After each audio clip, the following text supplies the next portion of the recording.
I spent much of this week in Arizona with a group of Maryland students. Of course, we visited the Grand Canyon, one of my favorite sites.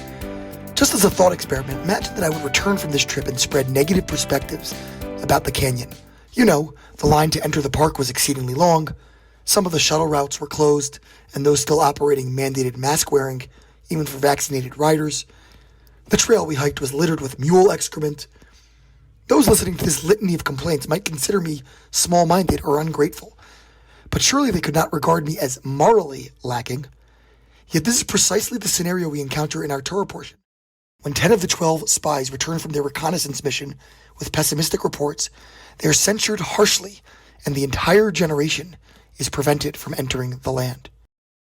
What could be so objectionable about slandering an unfeeling, inanimate, geographic location? Rabbi Shimon Schwab offers a fascinating perspective, exploring why in last week's Parshat Miriam could have possibly deemed it acceptable to speak ill of her holy brother Moshe. He explains that she may have considered him so elevated that the slander wouldn't bother him.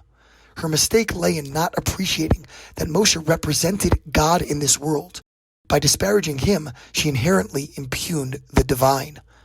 Similarly, although the physical land of Israel is not subject to emotional humiliation, its status as God's home means that denigrating it is a direct affront to him. For this reason alone, we must consider carefully our words as directed towards the Holy Land, especially in public forums.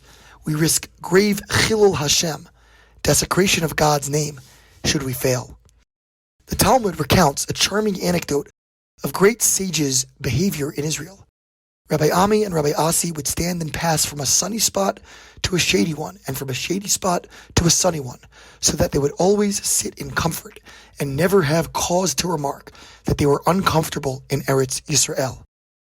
If we read carefully, the Talmud is not telling us that there were no places of discomfort to be found there.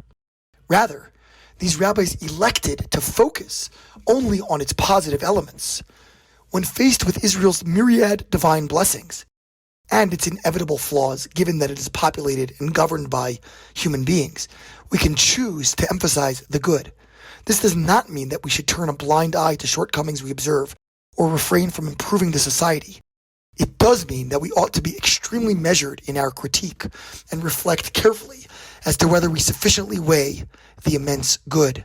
As journalist Mati Friedman has expounded outstandingly, an excellent indicator can be whether we, or those we are reading, apply a double standard in relation to the world's single Jewish homeland. The Torah, then, is not advocating naivete, but rather invoking the supremacy of ayin tova, a good eye, towards God's most concentrated spiritual abode, so to speak, and our people's sacred space of both history and destiny. Shabbat Shalom.